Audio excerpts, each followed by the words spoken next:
tornou-se um marco na história dos batistas brasileiros na educação teológica e de música, e na vida de todos que subiram esta colina. O seminário foi palco para a construção de inúmeras histórias cheias de significados e lembranças. Essas memórias preservam vivo o ardor do chamado e da vocação.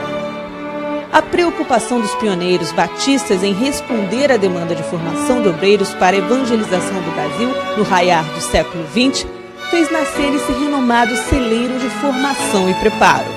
Tudo começou no dia 15 de março de 1918 e desde então estamos há 110 anos cumprindo com louvor a missão de formar líderes vocacionados para o ministério cristão, movidos pelo poder do Espírito Santo para a glória de Deus.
Já estão abertas as inscrições para a Conferência Nacional Multiplique 2018, de 23 a 26 de outubro, no Hotel Majestic, em Águas de Lindóia, São Paulo.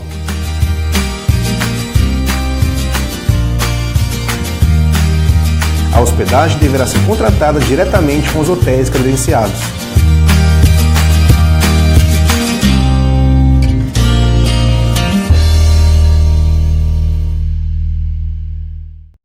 Em 2016, a igreja adotou uma nova dinâmica de campanha de missões.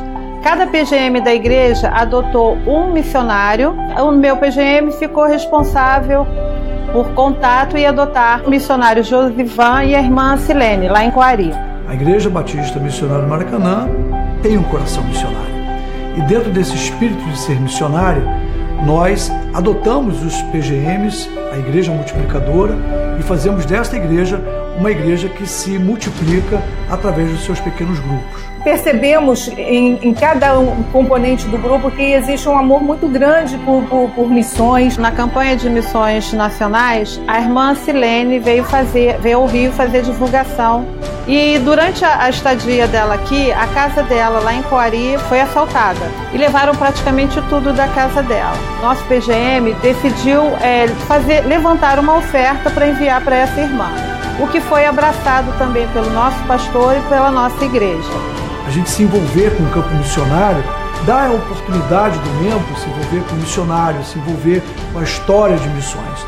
E também leva os nossos irmãos que estão em pequeno grupo de estarem motivados para falarem aos seus RDs, fazer seus relacionamentos discipuladores, motivá-los a serem multiplicadores dessa ideia. Viagem missionária que o pequeno grupo está programando de fazer em julho, lá no Amazonas, né, num lugar chamado Coari, 2 dias de viagem, né, inclusive acho que um dia inteiro de barco, nasceu no coração de 2 pessoas que desde que a gente começou o PGM eu percebi elas falando constantemente a respeito disso. Outros PGMs começaram, da Igreja Batista Missionária do Maracanã, começaram a querer também conhecer o campo missionário lá no Amazonas.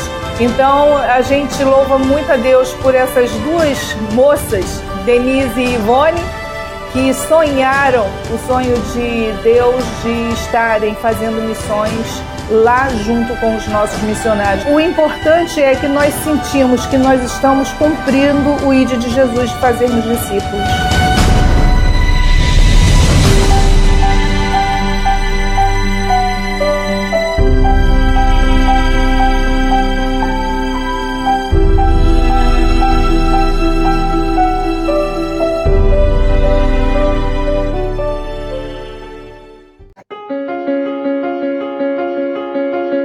Volta aos princípios é o tema do Multiplique, você não pode perder. Lá em Águas de Lindóia estaremos reunidos pastores, líderes, pessoas interessadas em evangelizar, em levar pessoas a Cristo para que elas descubram o valor do discipulado cristão. Volta aos princípios, primitive-se. Este é o tema do nosso Multiplique este ano, outubro de 2018. Espero você, quero encontrá-lo ali e cumprimentá-lo. Deus o abençoe.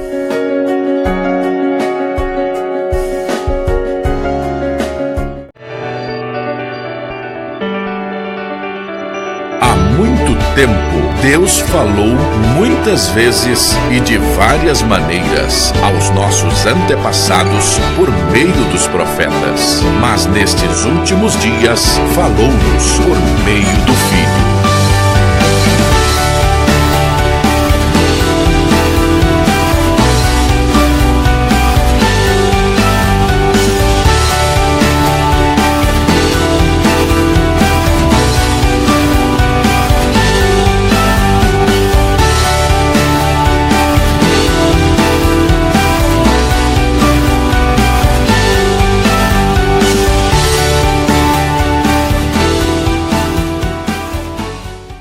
Ao longo dos 110 anos de existência, o Seminário Teológico Batista do Sul do Filho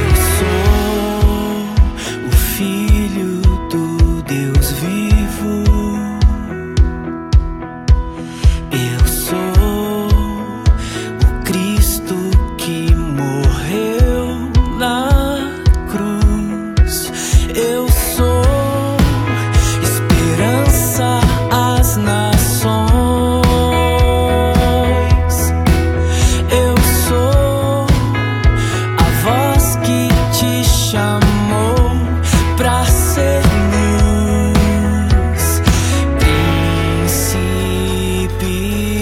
da paz, verbo vivo entre nós. Ele é o caminho, a verdade e vida. Ele é o grande eu sou. Vivo por Cristo e nele confio. Ele é o grande eu sou.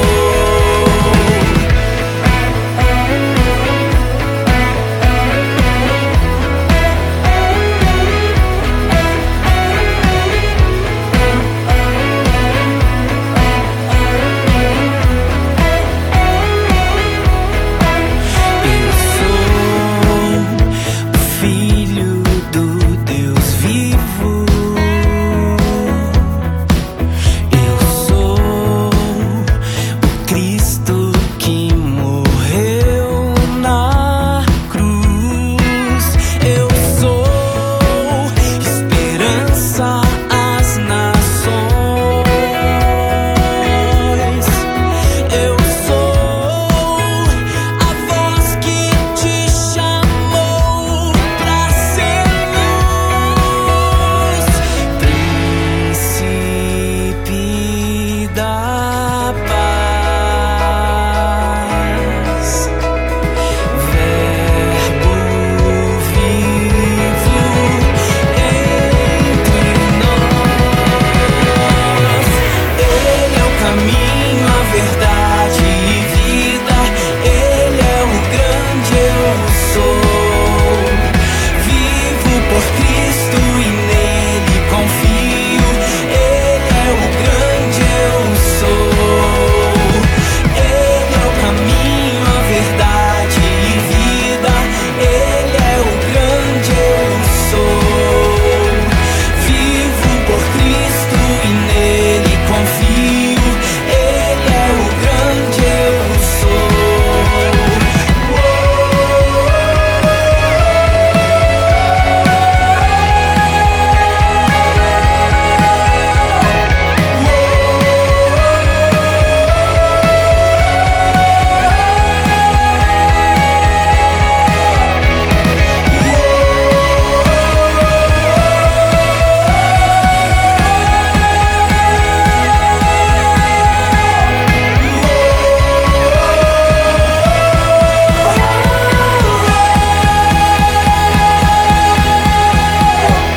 Ele é o caminho, a verdade e vida.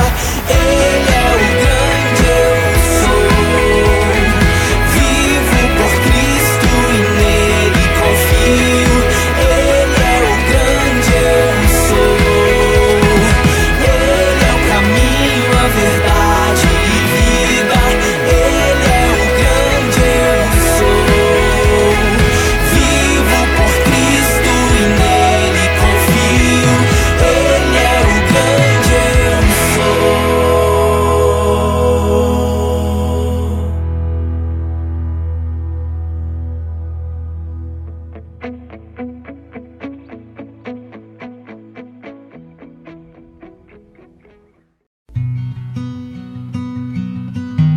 O Seminário do Sul é simplesmente uma colina gigantesca.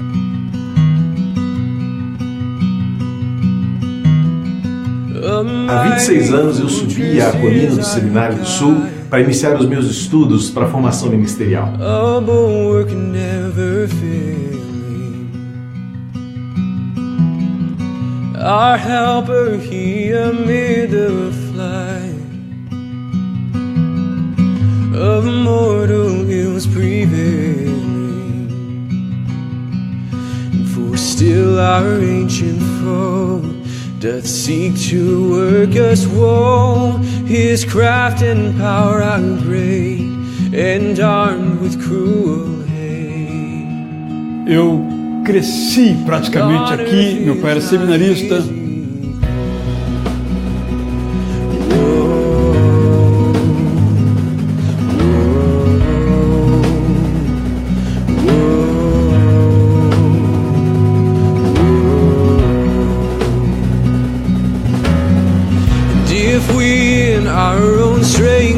fight,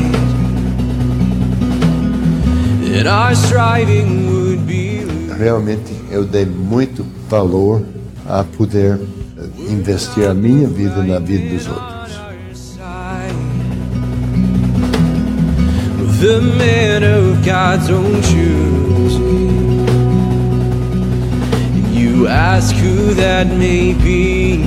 Christ Jesus, it is He, the Lord of hosts, His name, from age to age the same.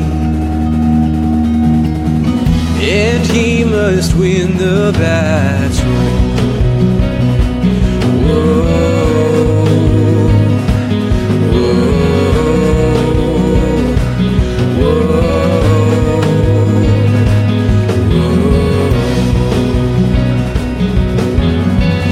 Then though this world with devils filled should threaten to undo us. Tenho a alegria de ter me formado aqui na colina de Itacuruçá e ter aprendido com mestres que foram escolhidos por Deus a viver na dependência de Deus. Then though this world with devils filled should threaten to undo us. Sou Seminário do Sul. E você? We will not fear, for God hath will, for His truth to triumph through us. Já estão abertas as inscrições para a Conferência Nacional Multiplique 2018, de 23 a 26 de outubro, no Hotel Majestic, em Águas de Lindóia, São Paulo.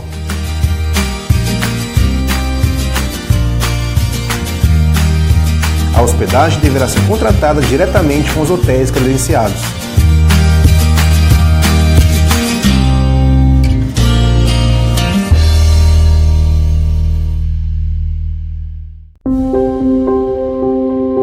O Seminário do Sul não só confirmou a minha vocação, mas o Seminário do Sul completou a minha vocação. E Deus confirmou, você vai fazer seminário de música e vai ser no Seminário do Sul. Aceite a sua vocação, venha para o Seminário do Sul e tenha a paz de responder positivamente o chamado que Deus tem para a sua vida. E as matrículas já estão abertas para 2018, então nós esperamos você.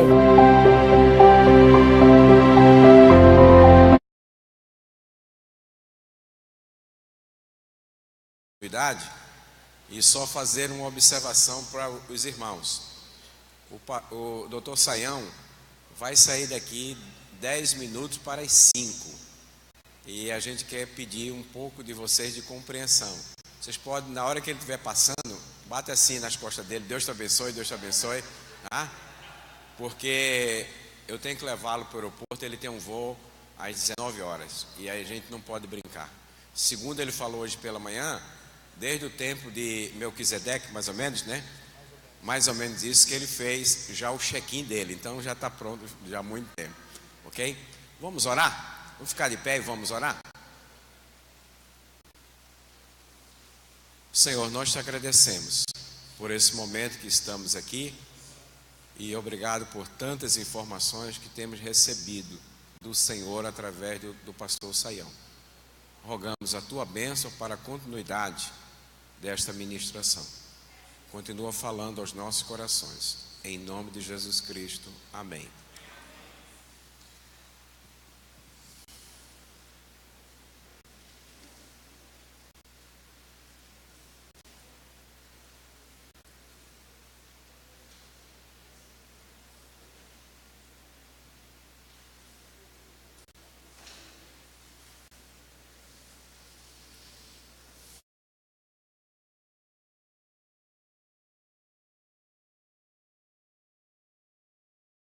Bom, prosseguindo para olhar um pouquinho mais, eu peço desculpas para vocês, né, porque eu vou ter que sair meio correndo aí, afinal de contas eu moro longe, o caminho é deserto e o lobo mau passou aqui por perto, então a gente tem que caminhar aí no cenário.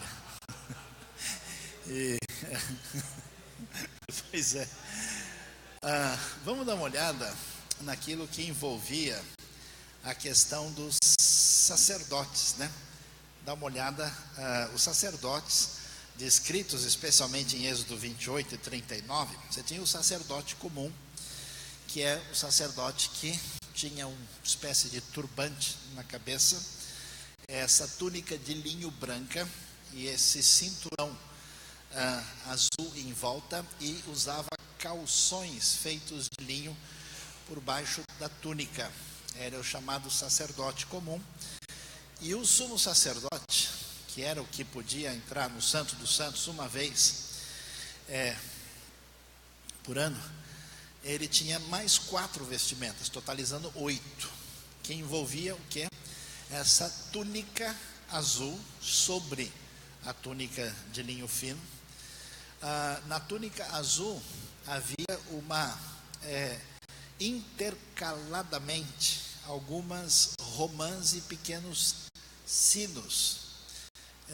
E é interessante que a única peça que foi encontrada, que provavelmente pertenceu ao Templo de Salomão, foi uma dessas romãs, que um arqueólogo israelense conhecido meu encontrou, escavando na parte mais antiga de Jerusalém. E muito impressionante isso. E sobre essa túnica azul, nós tínhamos ali o que é chamado de estola sacerdotal ou éfode. E sobre o éfode ficava ali aquele peitoral com as 12 pedras preciosas que tem a ver com as 12 tribos, e com pedras de ônix nas ombreiras, e duas coisas que a gente não sabe muito bem como eram e como funcionavam, que era chamado Urim e Tumim. Tem uma série de discussões sobre isso, mas o Urim e o Tumim permitiam saber a vontade de Deus. Como a gente não sabe. Talvez, como a palavra Urim parece ser o plural de luz, a palavra Or, alguns acham que poderia ser alguma coisa do tipo: o sumo sacerdote chegava e invocava a Deus, e o rei perguntava: devo fazer isso ou não? E aí um deles era iluminado ou não pela ação divina. Ou alguns chegaram a sugerir que, como no Antigo Testamento aparece muito essa ideia de sortes, né? E a sorte caiu, vai polet hagoral, a terra é dividida por sortes. Então eles talvez fizessem uma pedra que fosse mais ou menos parecida com o dado, de alguns lados, e uma parte dela talvez fosse especialmente pintada, e eles invocavam a Deus, lançavam, e conforme isso entendiam que Deus estava orientando. A gente não sabe, são hipóteses levantadas por alguns estudiosos para tentar entender aquilo que acontece no caso do sumo sacerdote. Além disso, ele tinha também uma espécie de turbante, um mitra com uma coroa de ouro, e é escrito Santo ao Senhor, Kadosh Yehová, que colocava a ideia de que ele estava submisso a Deus. É interessante, não sei se você já reparou isso, que no tabernáculo não tem profeta. O profeta não faz parte desse contexto religioso. Só o sacerdote comum e o sumo sacerdote. O profetismo é um movimento que acontece espontaneamente na história de Israel. E é interessante que o sacerdócio se corrompe, a religião organizada se corrompe, e Deus usa os profetas que não fazem parte do sistema normal, e os profetas serão os grandes mensageiros da proposta da redenção da palavra divina no momento da crise maior. Sacerdote é uma ideia importante porque por causa da ideia de que o ser humano e a comunidade do povo está afastada de Deus. É necessário que haja um mediador. Por isso que essa ideia é tão importante em Hebreus. O sacerdote é aquele que tem alguma relação de conhecimento da realidade divina e da realidade humana, e ele serve para trazer ao povo. O profeta apresenta Deus ao homem, olha como é complicado, enquanto o sacerdote apresenta o homem a Deus. Não é nada difícil de entender, simples assim. E quando o sacerdote faz isso, é interessante a mensagem bíblica no livro de Êxodo 19, versículos 5 e 6, quando o povo de Israel é chamado de reino de sacerdotes. Essa ideia de reino é importante porque eles estão com a presença de Deus no meio deles, resgatando a ideia de que Deus é que tem o poder e o domínio, que esse domínio de Deus foi desafiado desde a queda. E esse reino tem o objetivo de ser um reino sacerdotal. Em que sentido? Em que a razão de ser de Israel é funcionar sacerdotalmente. Como? Aproximando as nações do Deus único. Eles devem cantar entre as nações a sua glória, entre todos os povos as suas maravilhas. Lehair et hagoim, ser luz para as nações. Então veja, isso é uma coisa que a gente talvez não preste tanta atenção. A ideia de graça, de amor incondicional, ela é forte tanto no Antigo Testamento como no Novo. E a ideia missiológica também. Por isso que Jesus confronta os religiosos do seu tempo, dizendo para eles o seguinte: de lei de Moisés vocês não entendem nada. Vocês estão seguindo a tradição de vocês. Se vocês estivessem lendo a lei e os profetas, isso vale para a gente também, vocês estariam entendendo o que eu estou dizendo. Mas vocês inventaram uma outra coisa que não tem nada a ver com aquilo que eu estou dizendo para vocês. Os sacerdotes, né, nós podemos ver na sequência aí, nós temos o sumo sacerdote com os diversos tipos de ofertas que são apresentadas e sacrifícios. Eu não vou detalhar mais, a gente já falou sobre isso. Aparece aí o altar do holocausto. Na sequência tem os principais ofertas que a gente já mencionou: o holocausto, oferta pela culpa, oferta pacífica pelo pecado, oferta de manjares, oferta de cereal, e também ali lembra-se da oferta daquilo que era dado como bebida, a chamada oferta de libação, que fazia parte daquilo que era oferecido no tabernáculo. Então não dá para a gente discutir todos os detalhes. A gente já mencionou os diversos tipos e claramente aí tem o significado de que tudo que envolvia a experiência humana era compreendido dentro da relação que se tinha com o Deus único, que deveria ser reconhecido como Criador e Senhor da vida. Prosseguindo, vamos olhar agora dentro, a tenda do tabernáculo. Veja bem a separação. A tenda toda tinha 13,5 metros por 4,5, sendo 9 metros no lugar santo e 4,5 no Santíssimo. O que a gente tem lá? O candelabro de ouro, o altar do incenso e a mesa com os pães da presença, que tradicionalmente tem sido chamado de pães da proposição. Não sei de onde veio essa palavra estranha. A pessoa pensa que é preposição, né? Conjunção, adjunto adverbial, né? A mesa do predicativo do sujeito, né? Mas então, o lugar santíssimo, nós temos depois do véu a famosa Arca da Aliança. Prosseguindo, vamos dar uma olhada. Dá para a gente ter uma ideia aí, tá vendo? Você tem um lugar santo com 20 côvados e 10 côvados, 9 metros por 4,5, 13,5 no total, com uma dimensão bastante clara. Se são 13,5 no total e nós temos 15 daqui, você pode aí visualizar o tamanho que envolvia a tenda do encontro. O que encontramos lá? As cortinas que envolviam eram feitas de pelo de cabra com linho sob a cortina. Depois tinha a famosa pele de carneiro tingida de vermelho, que fazia parte, e a cortina de cima de couro. Uma coisa difícil de saber, provavelmente de animais marinhos, mas os estudiosos discutem isso até hoje. Porque se o pessoal está no deserto, que bicho é esse de couro de animal marinho que eles têm? Pode ser que é em função da caminhada no Sinai, perto do mar, ou que são couros que eles trouxeram do Egito. Se não for, sugerem-se uma espécie de antílope como alternativa desses animais aí. Olhando o cenário, você pode ter uma ideia na sequência como é que a coisa se organizava. Olha lá, no lugar santíssimo, a Arca da Aliança, arca de madeira de acácia, revestida de ouro puro, uma arca com 1,10 m por 70 centímetros, com a tampa sobre ela, tampa conhecida como propiciatório. Também para chamá-la de caporet, que envolve a ideia de cobrir, apontando para a ideia dos pecados serem cobertos. A arca é o símbolo máximo da presença de Deus no meio do seu povo. Você lembra que a arca, ela é sequestrada pelos filisteus, os filisteus não podem com ela, eles passam apertado, devolvem a arca é a grande referência. Quer ver uma coisa interessante? Você lê o Salmo 24, e você lê aquilo, você não entende nada, que coisa mais, especialmente se lê numa versão antiga. Levantai, ó porta, as vossas cabeças, levantai-vos, ó portais eternos, para que entre o Rei da Glória. Primeiro, que porta não tem cabeça?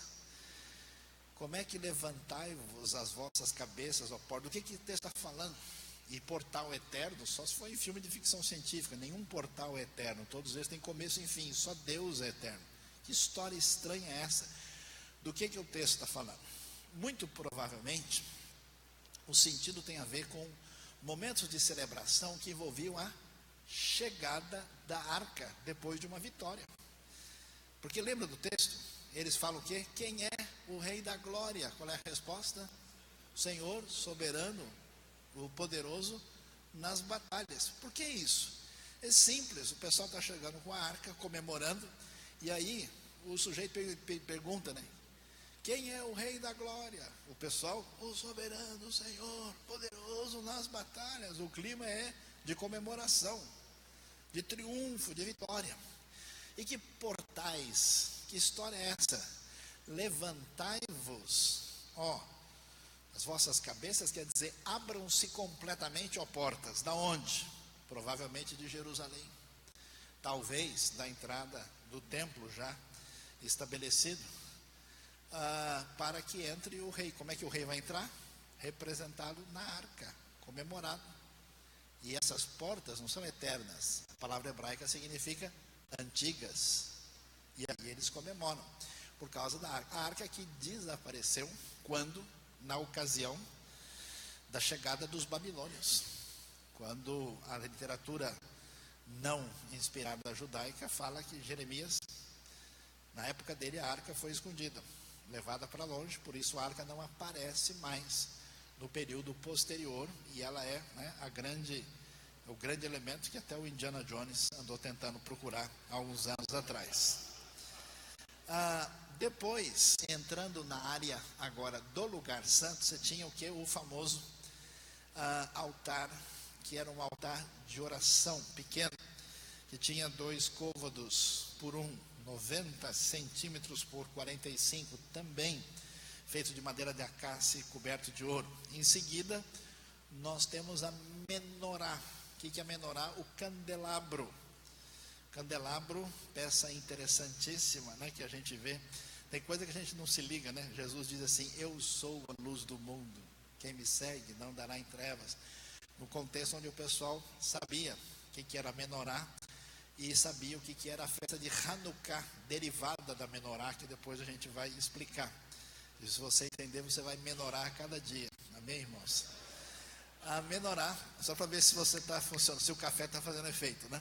A menorá é que é a única luz interna, tanto do candelabro, tanto do tabernáculo como depois do templo, muito especial, apesar de que depois foi feita aí a menorá com mais 10, aparece no relato do primeiro templo, e em seguida os pães da presença, que representam aí também 12 pães, falando da alimentação da parte de Deus para o povo. Então, a parte do santo lugar tem 3 elementos, e a parte do lugar santíssimo, a arca. Dentro da arca estavam as tábuas da aliança, né, o maná e a vara de Arão que floresceu. Vamos ver como é que a gente fecha isso, tá vendo?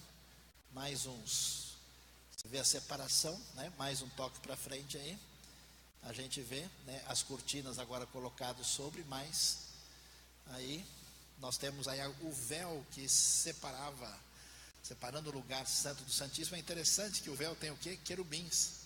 Lembra dos querubins, né? Os guerreiros de Jedi lá que estão impedindo a entrada, né? Então os querubins exatamente mostram essa realidade, fechando, vamos ver, mais um pouco, fechando agora a tenda do encontro, mais um pouquinho, e aí você tem agora completo mais o tabernáculo total, para a gente ter uma ideia espacial muito definida. Então vamos adiante para vermos algumas coisas valiosas aí. Lugar santo, predominam ouro e acácia, mais uma vez, aquilo que é mais especial, que aponta para a grandiosidade com a madeira mais simples. O candelabro de ouro, e esse candelabro é uma peça que não tem medida, é bem interessante, ele é de 1 talento de ouro, é bem definido como é que ele é feito, através da sua haste central, com total de 6 braços, mais a haste, completando 7, e com as suas botões, flores, e fazendo aí completo a peça de uma peça única de ouro. A mesa dos pães, o altar do incenso e o véu são o que aparece ali. Vamos adiante para ver a sequência. O candelabro era de ouro, ficava no lugar santo, tinha 7 lâmpadas a óleo que iluminavam o local. E o óleo é o azeite de oliva da melhor qualidade possível. A gente tinha 3 prensagens que aconteciam com as azeitonas. E aquela que era a primeira, a mais importante, a mais especial, pura, o extra virgem, era exatamente separado para o contexto do templo ou do tabernáculo. A mesa de madeira de acácia no lugar santo, os pães da presença, também possuía 4 argolas de ouro, porque essas peças eram carregadas por meio de argolas e varas que suspendiam.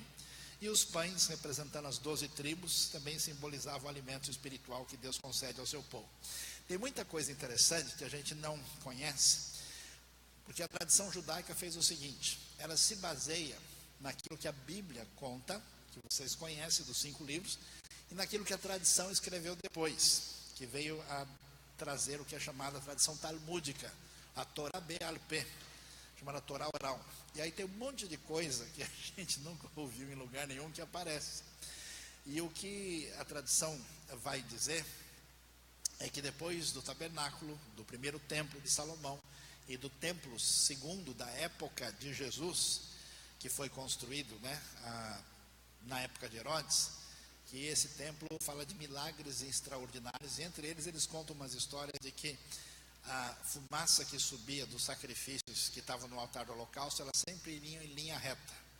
Nenhum vento, nenhuma chuva era capaz de mudar isso. E os pães, era o sonho de todos nós, eles estavam sempre quentinhos, nunca ficavam velhos, não dava para fazer torrada nunca, O pão estava sempre de primeira linha, porque eles falam dos milagres do templo, que faz parte da tradição. O altar do incenso, esse altar bem pequeno, perto da separação do lugar santo santíssimo, esse incenso especial e único, que tinha que ser feito sem poder ser reproduzido por qualquer coisa. Essa ideia daquilo que é para Deus é único, particular e não pode misturar, e provavelmente faz referência às orações. Esse óleo que era ungido, usado para ungir os tabernáculos, tudo que é utensílio dos sacerdotes, e também marcava um sinal de separação para Deus, e o véu separando o lugar santo e santíssimo, mostrando a separação entre aquilo que envolvia uma ofensa à santidade de Deus.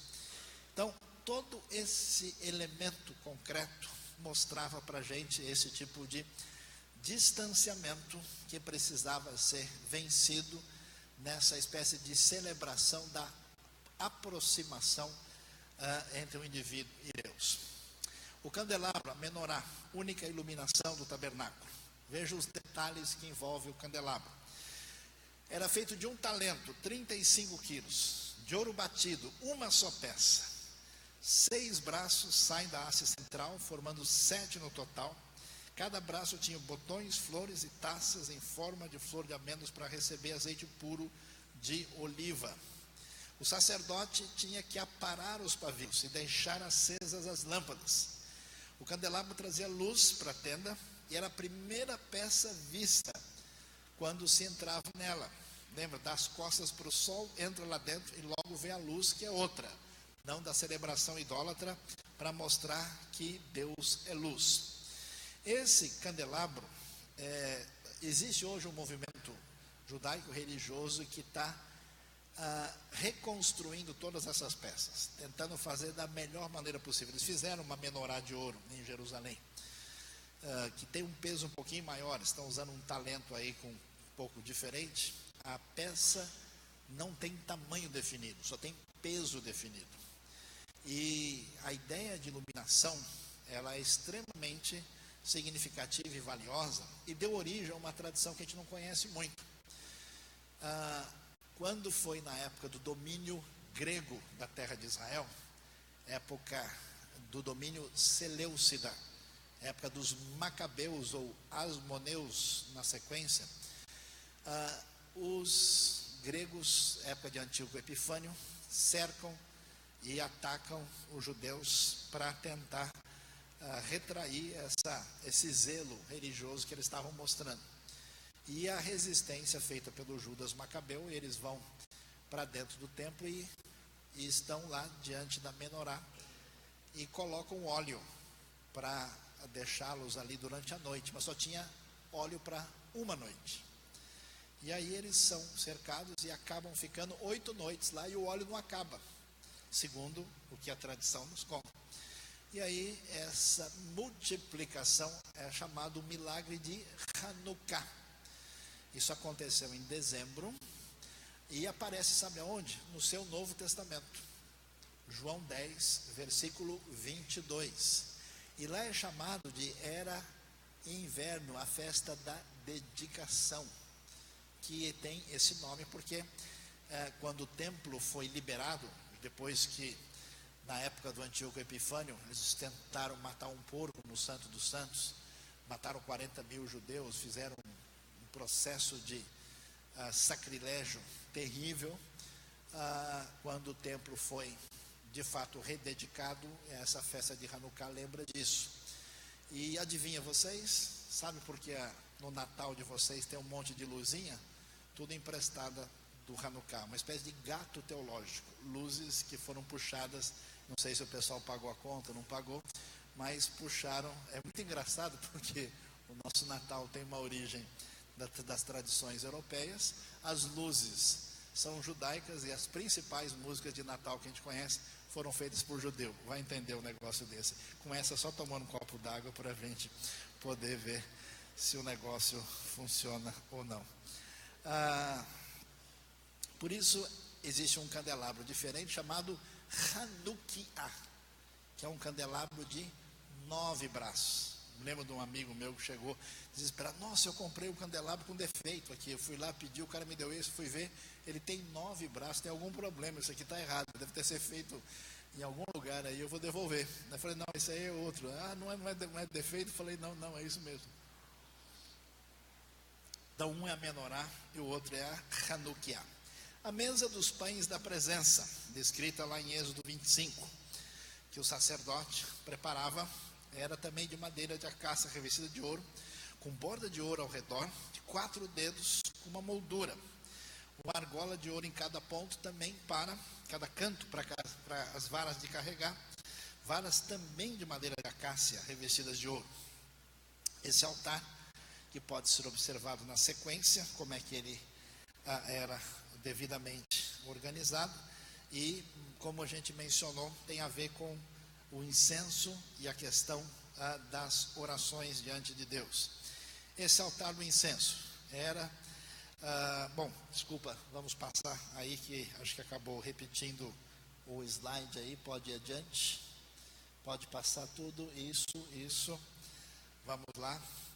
O sumo sacerdote queimava incenso dele toda manhã e tarde.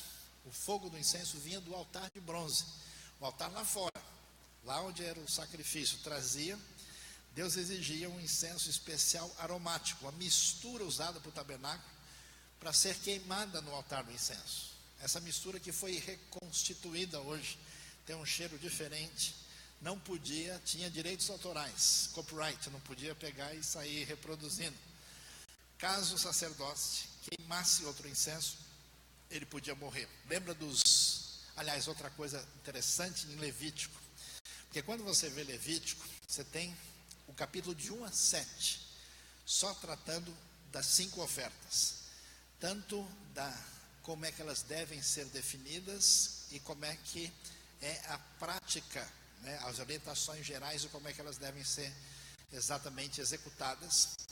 Quando chega no capítulo de 8 a 10, você vai ver a história da instituição do sacerdócio com Arão e os seus 2 filhos. E aqui nós temos uma coisa assustadora. Presta atenção nisso. O povo mais complicado que existe no mundo é gente religiosa. Essa é uma das principais mensagens da Bíblia. Ah, Jesus era duro, ele falou do inferno, ele falou disso, verdade? Verdade, mas só para religioso. Ele nunca foi duro com ninguém, a não ser com gente que lia a Bíblia o tempo todo. Por isso você corre um perigo sério. É sério isso porque uma frase muito inteligente foi dita, que assim como o cientista corre o risco de perder a Deus no meio das maravilhas da criação, o teólogo perde a Deus no meio das maravilhas da sua palavra. Então existe o perigo sério da gente se acostumar com o sagrado, né? A coisa fica complicada. E por isso que o exercício teológico ele é perigoso, no sentido que a gente começa a achar que a gente está com essa bola toda. E aí você fica meio estranho. E começa a subir nas tamancas e aí o negócio fica esquisito. Essa aí é a versão da linguagem de amanhã, né? Aí, o que a gente vai ver? Os filhos de Arão oferecem fogo estranho, que tem um sentido de fogo profano diante do Senhor. Ou seja, não se importam com aquilo que Deus determina. Vamos fazer o que bem entender, a gente não sabe. E essas pessoas que não respeitam o sagrado, ou seja, que para eles Deus falou e isso não me interessa, eu faço do jeito que eu acho melhor, eles são sempre atingidos de maneira severa no texto, mostrando que a coisa é complicada. E mau sacerdócio foi instaurado, logo aparece o julgamento de Deus. Então você vai ver Levítico, você tem 1 a 7 aqui, 8 a 10 a instituição e o fracasso, depois 11 a 15 os fluxos que saem do corpo humano e estabelece uma relação de impureza. E a coisa interessante, por que o fluxo que sai do homem e da mulher o torna impuro? Porque aquilo que era para ser vida transformou-se em morte. Tanto a semente masculina quanto a vida que vem do elemento feminino e se tornou em morte, estabelece um distanciamento do Deus que concede toda a vida. Depois, você tem o Yom Kippur, no capítulo 16, e falando da questão da purificação dos pecados, e em seguida, do capítulo 17 em diante, uma série de orientações, inclusive o comportamento diferente em relação à sexualidade do povo de Deus, em relação às nações em volta, que aparece no capítulo 18. E uma série de elementos que estabelece a ideia de distinção e de separação. Por exemplo, por que não se pode cozinhar o cabrito no leite da mãe dele, da cabra? Razão porque cheeseburger está proibido no judaísmo e a parmegiana de jeito nenhum.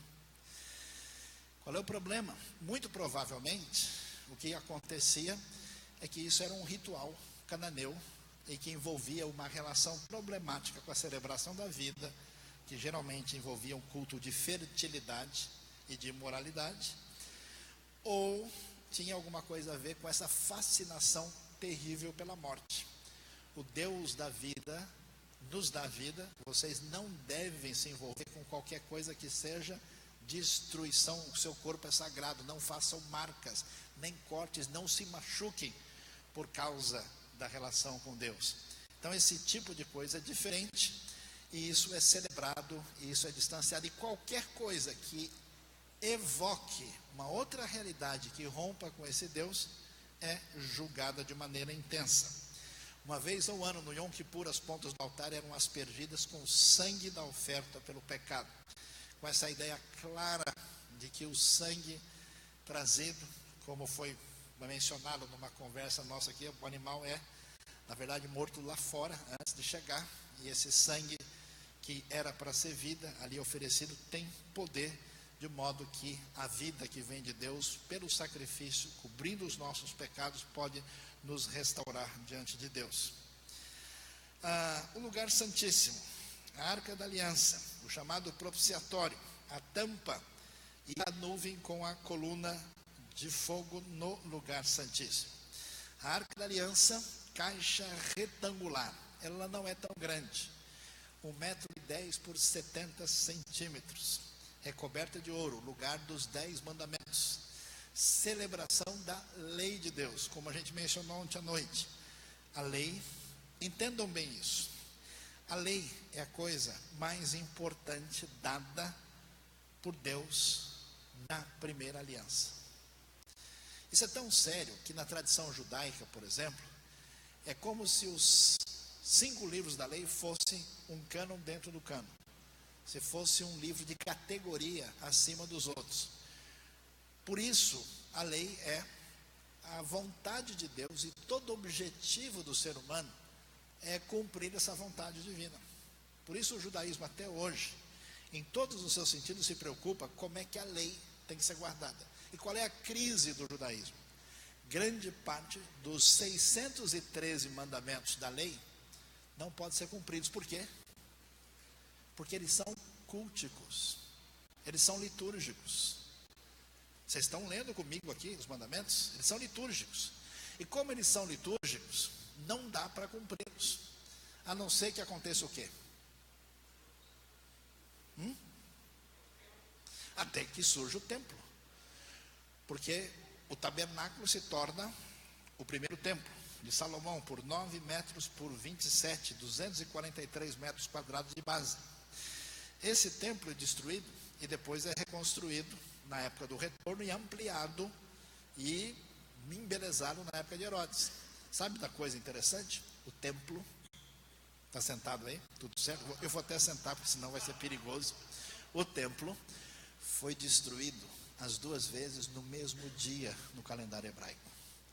Tisha B'Av, dia 9 de Av, é uma data que acontece no começo de agosto, depende do ano, cai um pouquinho diferente. Nesse momento os judeus choram, lamentam e jejuam, porque foi o fim. Porque no casamento judaico você quebra um copo dentro de uma espécie de proteção, lembrando a destruição do templo. O que os judeus religiosos usam? Preto, estão de luto porque não tem o templo. Todo o sentido vai para isso. E qual é a razão da importância do templo? A lei, a vontade divina. Então você entende agora como é que funciona o Novo Testamento. Para onde a coisa vai? 2 caminhos. Como é que a vontade plena de Deus é satisfeita na lei? Cristo Jesus cumpriu plenamente a vontade de Deus por nós. E todo elemento litúrgico e cerimonial da lei se cumpriu no Messias sacerdote que morreu por nós. Mas a vontade diretiva de Deus, expressa no seu aspecto moral e teológico, permanece na lei. E como é que ela é cumprida? Pela nova aliança, quando a lei que estava escrita em tábuas de pedra, agora está em tábuas de carne no meu coração, que tem vontade de agradar a Deus.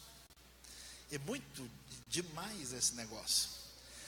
Louvado seja Deus. A tampa da arca, portanto, vai mostrar essa realidade, né? As tábuas da lei estão lá, a vara de Arão, o maná, a provisão divina, a ação milagrosa de Deus na provisão, a referência da lei, a tampa da arca encaixada sobre a arca, simbolizando a presença de Deus entre o seu povo. Os 2 querubins ficam sobre a tampa da arca, aí celebrando essa presença, e essa presença que garante purificação. E no adiante, vamos ver na sequência aí, mais um pouquinho, vamos lá, opa, aí você tem a divisão, né, lugar santo, lugar santíssimo, com cada um dos elementos aparecendo. Vamos olhar os detalhes do que acontece no lugar santíssimo. Vamos lá. Olha lá, ele não é tão grande, é como uma sala, 4,5 metros por 4,5 metros, com somente a arca lá dentro, com 1,10 m por 70. Esse é o lugar especial que o sumo sacerdote entra uma vez por ano, no Yom Kippur, que é o dia do jejum. muito difícil de entender. As versões antigas falam: naquele dia afligireis as vossas almas. O que é afligir as vossas almas? Fazer jejum. Ninguém nunca vai entender isso. É que alma nesse texto não significa isso. A Arca da Aliança, o sumo sacerdote entra então no lugar santíssimo uma vez no ano, Yom Kippur, dia da expiação, geralmente caindo no mês de outubro, todo ano, um pouquinho depois do dia do ano novo judaico, chamado Rosh Hashanah. A Arca da Aliança, portanto, aparece descrita em Êxodo 25, aí você pode ver os detalhes em côvados do seu tamanho, com 1,10 m na sequência do próximo slide, aí 1,10 m por 70 centímetros. E uma coisa interessante, olha lá, nenhum texto do Antigo Testamento fala o que tinha dentro da arca, só Hebreus. E Hebreus vai mostrar na sequência que dentro da arca aparece lá no próximo slide os 3 elementos, né? As tábuas da lei, o maná e a vara de Arão que floresceu. Somente Hebreus 9:4 vai mostrar isso. Sobre a arca, o chamado propiciatório, que na verdade é a tampa da arca, um nome tão bonito, mas é simplesmente a tampa que está sobre e que tinha a figura dos querubins. Também a peça é de ouro batido, uma só peça. Os querubins voltados um para o outro, de asas abertas, olhando para dentro da arca. Nós vemos a ideia de que Deus manifesta a sua presença aí exatamente nesse lugar, com uma nuvem de dia, uma coluna de fogo à noite, que vinha sobre o tabernáculo e sobre o propiciatório. A ideia é que a presença de Deus se manifesta, ela é uma presença que dirige, que conduz, é uma presença gloriosa, que manifesta a devida reação que se deve ter diante desse Deus que está presente, e ela é uma presença purificadora. Por isso, o propiciatório, um lugar que não só mostra a glória divina, mas a grande maravilha do nosso perdão. Os israelitas, quando se movem, né, quando eles se moviam aqui, eles seguiam, quando paravam, eles acampavam a diretriz de Deus. Portanto, caminhando para a conclusão do nosso entendimento, do que a gente tem?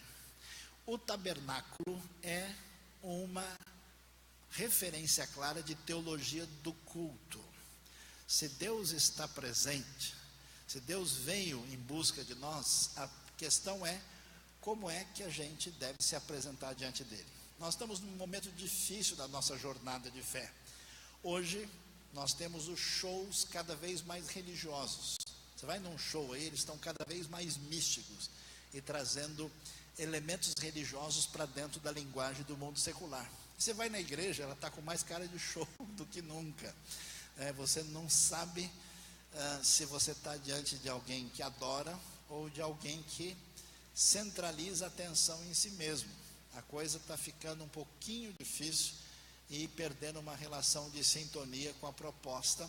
A pergunta sempre da Bíblia é a seguinte: será que Deus vai aceitar a minha adoração? E a pergunta nossa é: será que o pessoal gostou? O cliente saiu satisfeito? Está calminho agora? Agora estou. Está tudo certo com você? Quer que eu te dê mais 2 abraços para você ficar feliz? Parece que a gente está especialmente pensando em como as pessoas devem ser agradadas nos seus aspectos secundários. Adorar é ter comunhão com Deus, é ter essa aproximação necessária, esse Deus que está presente. Porque o Deus que estava distanciado pelo pecado resolveu, pelo seu projeto redentivo, estar no meio do seu povo. E agora essa presença do tabernáculo nos chama. Isso quer dizer que Deus volta a habitar no meio do seu povo. Finalmente ele tirou visto, não é permanente, mas pelo menos ele está sempre presente de alguma maneira lá. Ele está no meio do seu povo. E a grande verdade que a Bíblia nos apresenta, como nós somos criados por Deus, a nossa necessidade mais profunda é uma necessidade espiritual da presença de Deus na nossa vida. Eu acho espetacular Moisés. Deus disse: olha, tudo bem, Moisés, fica tranquilo, pega o povo, vai embora, vai adiante. Moisés disse: Senhor, se o Senhor não for, eu não vou para lugar nenhum. Eu não tenho condições de ir para nenhum lugar sem que o Senhor vá conosco. Quando Moisés tem o auge da sua vida e Deus lhe apresenta algum tipo de possibilidade, de proposta dele apresentar o desejo dele, a única coisa que Moisés tem, quer, Deus, posso dar uma olhadinha? Queria ver o Senhor mais de perto. Os hinos antigos diziam isso para a gente, né? Mas primeiro que os irmãos, quando ali no céu chegar, meu Jesus é quem eu mais anseio ver, hei de ver meu Redentor. Interessante. E Deus diz, Moisés, não dá. Se você me contemplar, você não permanece. E o texto é forte, você lê aquilo assim, ó, você tem que ler devagar, senão o negócio nem se levanta mais do chão, né? Tinha um pavimento de safira, uma coisa azulada especial. Muito forte. E Deus passa e diz, olha, você vai ver quando eu passar. E ele, como que Deus vê Deus pelas costas. Então assim, essa realidade talvez seja a grande questão para a gente hoje. Em que medida a gente anseia e deseja pela presença gloriosa, extraordinária, terapêutica, poderosa de Deus na nossa vida, no nosso coração. Mais do que simplesmente ganhar alguma coisa de Deus. Adoração é dar de cara com a nossa fragilidade. Qual é o problema da nossa vida? A gente não aceita a nossa limitação. A gente não aceita a nossa fraqueza. Purificação envolve baixar a bola todo dia. Pessoas hoje pagam muito dinheiro para os seus terapeutas só para dizer que elas não estão com essa bola toda. Deus já tinha dito isso para a gente. E gente de igreja é pior. Gente de igreja acha que é forte, não precisa tomar remédio. Gente de igreja não consegue perdoar os erros dos outros, como se fosse uma grande novidade que as pessoas fossem pisar na bola. Nós precisamos baixar a bola e saber que a adoração é confissão de pecado. Deus me perdoa, eu ofendi o Senhor. Deus, eu preciso da tua misericórdia. Adorar é confessar. O tabernáculo era o lugar de purificação, de perdão e de santificação. Com o tempo a gente vai transformando a nossa celebração numa espécie de momento agradável para todo mundo sair feliz, sem tocar naquilo que realmente é importante, valioso na vida das pessoas. A gente transforma as coisas que deveriam ter prioridade. Adoração é entrega, é doação. Interessante isso. A gente não tem nada. Até você é emprestado. Você é alheio. Você é servo. Eu sou teu, Senhor. Eu não me pertenço. Então, para que toda essa petulância e arrogância, bobagem? Para que o apego com as coisas que a gente tem? A gente não tem. A gente está usando durante um tempo quanto Deus permite, para ver se a gente usa direito. Senão esconde o brinquedo, você parar de chorar. O tabernáculo era lugar de demonstrar gratidão por meio de ofertas e sacrifícios a Deus. Como é que a gente foi feito para ser canal de bênção. Se a gente não for bênção, você vai concordar comigo, não há nada mais legal, gostoso, extraordinário quando você abençoa a vida de alguém que você deixa realmente feliz. Isso não tem preço. Pode ganhar tudo do mundo, mas quando você abençoa a vida de alguém, você sai chamando urubu e meu louro, apesar dos flamenguistas. Às vezes você pode acontecer isso. Adorar é chegar a Deus pelo mediador aceito. O tabernáculo era temporário.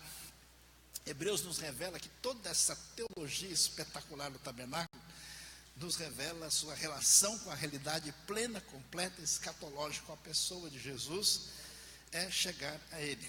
Por isso, Hebreus vai terminar isso dizendo que o tabernáculo era sombra das coisas do céu, uma linguagem forte, prefigurava a obra redentora de Cristo, Hebreus 9.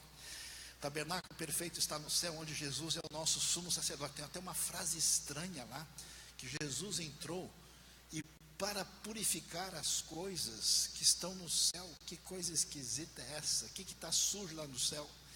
Parece uma frase que diz respeito, já que céu é uma palavra genérica que envolve o mundo, não só da habitação exclusiva de Deus, mas o mundo espiritual. Pode ser que essa frase signifique aquela ideia tão trabalhada em Colossenses, que Cristo Jesus é um Salvador cósmico, cuja redenção atinge o universo e que purifica a criação de toda rebelião e oposição contra Deus, até que o Rei reine para sempre.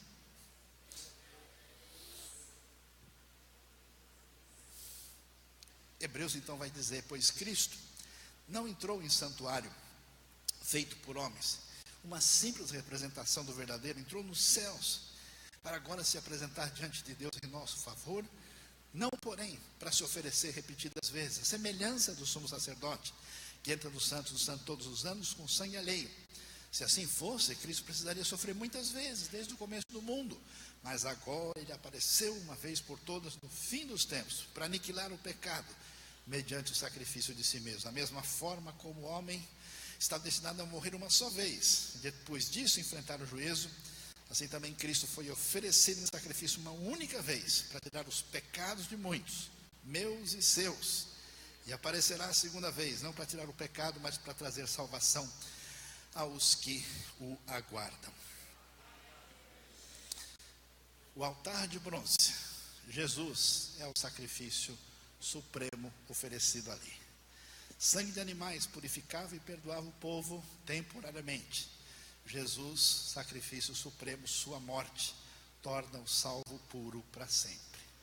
Finalizando, a gente vai ver como todo esse desenho do tabernáculo reflete-se de maneira tão detalhada no Evangelho de João e na Epístola aos Hebreus. Você acha que é por acaso? João está passeando no tabernáculo. Quando ele diz: eu e o Pai somos um, unidos com o próprio Deus que manifesta a sua glória, ele aponta para o lugar onde essa glória se manifesta no propiciatório. Quando ele diz: eu sou o caminho, a pessoa, para chegar até lá, fazia o caminho diante do sacerdote, ele é o mediador. Eu sou o pão da vida, porque ali no tabernáculo você tem a ideia de sustento que aparece nos pães da presença. Eu sou a luz do mundo, olha a menorá diante de nós, nosso guia. Eu sou uma fonte de água, água viva. A água é a coisa mais importante, purificação. Judeus se purificavam o tempo todo nos seus mikvaot, banho de purificação. Por que João Batista chega falando sobre batismo? Quem inventou batismo? Não existe batismo. O que é o batismo? É purificação em água. Esses religiosos que se purificam o tempo todo, João diz: agora chegou a hora da purificação não meramente cerimonial, completa, total, o último banho. O banho definitivo é a arqueologia do batismo. O Cordeiro de Deus que tira o pecado do mundo, eu sou a porta, Jesus é o nosso redentor. Hebreus vai mostrar Cristo, sumo sacerdote, mediador de um novo testamento, aquele que nos traz um coração purificado, e ele ofereceu-se por nós de uma vez por todas, para nos trazer de volta, para celebrar a presença de Deus. Eu termino dizendo que é tão espetacular quando a gente abre João e sabe que nosso coração só pode descansar diante da relação da presença de Deus, e diante de toda a mensagem do tabernáculo. A gente ouve: e o Verbo se fez carne e tabernaculou entre nós. Vimos a sua glória, glória como unigênito do Pai. Deus voltou a habitar entre nós. E a coisa mais extraordinária, sem explicação, impressionante, como é que o Senhor, Criador dos céus e da terra, dono de toda a graça e bondade, resolveu habitar, estar presente em mim e em você, na nossa vida, no nosso coração, internamente, no meio da comunidade da fé, por meio daquilo que Cristo fez. Deus seja louvado, seja glorificado para sempre. Obrigado, Deus abençoe a todos.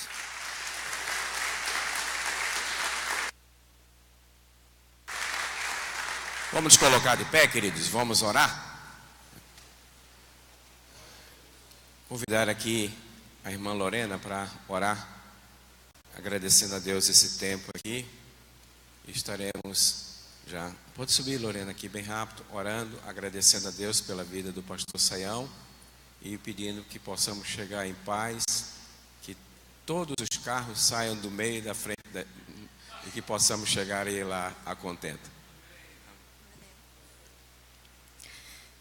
Deus Pai, Deus Eterno, nós te louvamos, te agradecemos por tudo que ouvimos aqui nessa tarde.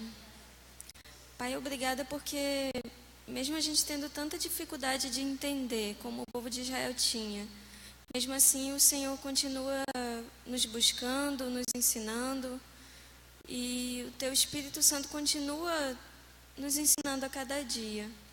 Pai, que aquilo que ouvimos aqui hoje venha realmente frutificar em nossas vidas.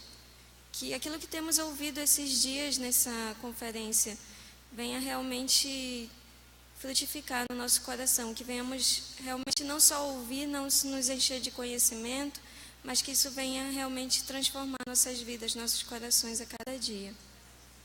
Te agradecemos pela vida do pastor Saião. Obrigada, e nós te louvamos e reconhecemos que é o Teu poder na vida dele que o capacita para abençoar o Teu povo. Nós te entregamos a viagem dele, pedimos que o Senhor guarde todo o caminho daqui até o aeroporto, que o Senhor guarde o carro, que o Senhor guarde o trânsito, que o Senhor guarde o avião, que o Senhor guarde a família que o aguarda, que o Senhor esteja à frente de todas essas coisas. É a oração que te fazemos, agradecidos no nome de Jesus. Amém. Deus abençoe vocês até às 19 horas aqui. Um momentinho, pastor Fernando. Ok?